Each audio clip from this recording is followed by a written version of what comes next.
sariling area mga ka-agri. Puno to ng kalamansi, 2,000 na puno ng kalamansi.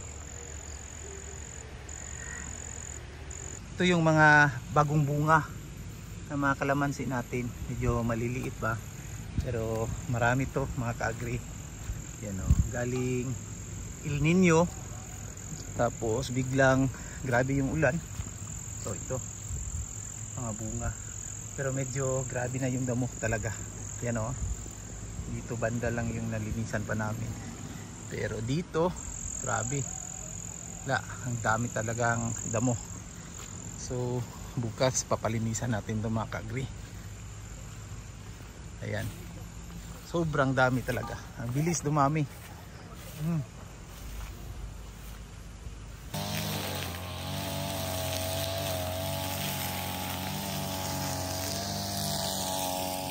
Ayan o mga ka-agri, bilis talaga tumubo ng mga damo pag tag-ulan. Ayan, nandito tayo ngayon sa bahay mga ka-agri. Papasilip ko sa inyo yung bahay namin dito. So medyo maliit lang to na bahay, pero pag nasa bukid iba yung feeling talaga mga ka-agri.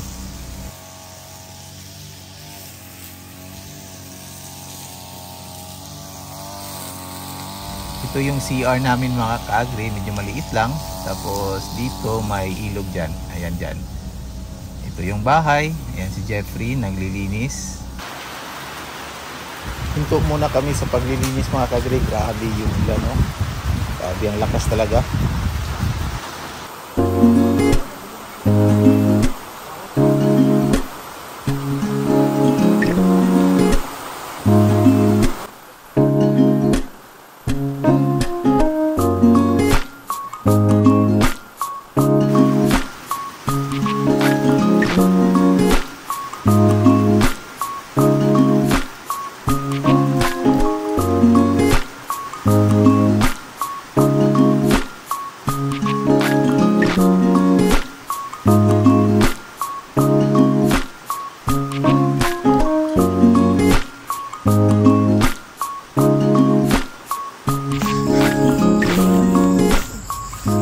Hello mga ka-agri, dito tayo ngayon sa farm. So papakita ko sa inyo yung bunga ng lansones.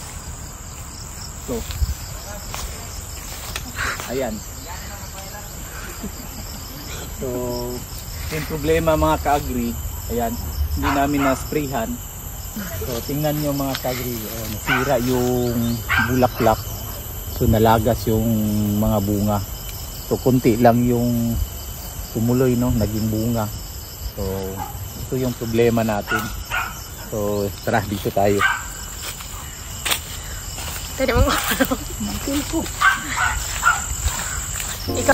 So ayan mga ka-agri, kung nakikita nyo mga ka-agri, straight na yung ulan dito sa bukid. So grabe, ang bilis tumubo ng mga damo mga ka-agri. Ayan, nakikita nyo. So ito yung puno na lansones. Ayan. So tara, punta tayo dito sa yan.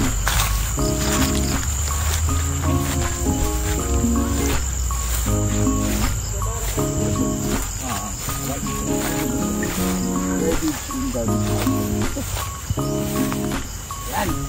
So ito yung plano natin. Dito natin ilalagay yung mga, dito tayo pag-grow out ng mga free range chicken, yung mga Rhode Island Reds natin.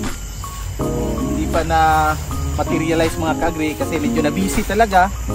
But hopefully this year makagawa tayo ng mga products dito. Saka dito natin pakawalan yung mga stocks natin ng mga manok. Dito natin sila ipa-grow out from 1 month to 2 months old. Ayan. Kumot na sa buhay yan. Okay, mani. So ito, ready na to. Kung may alaga tayong manok, yan, ready na to. Ito ay lemongrass, o tinatawag nating tanglad.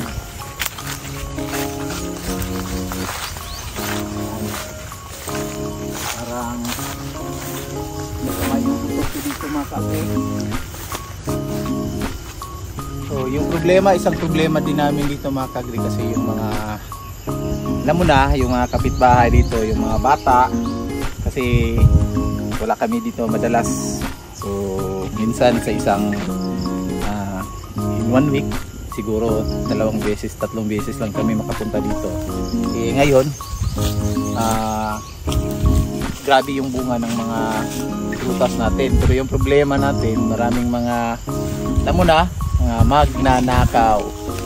So ayan, tingnan natin kung may natira pa ba mga durian natin. So yan, ang daming bunga nito, no, nung isang buwan, pero ngayon ayan,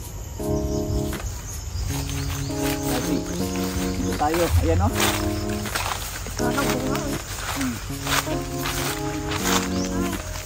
Ayan yung mga bunga, ka-agri.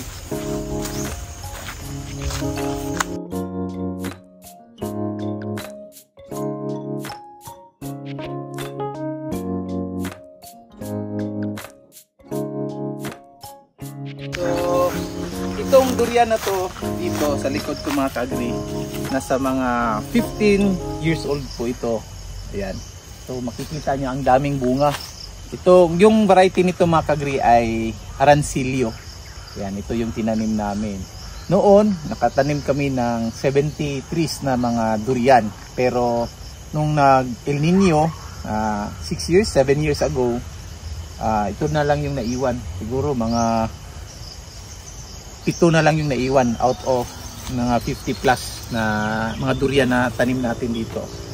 Pero yung mga lansones, buhay pa sila. Ayan. Saka yung mga mangustin nandun.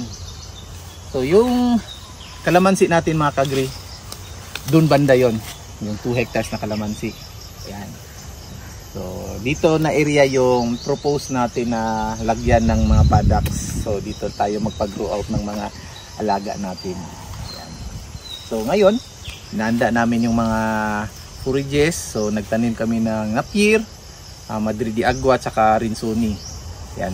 Hopefully makastart tayo this year. Tsaka vlog tayo dito, mga ka-agri.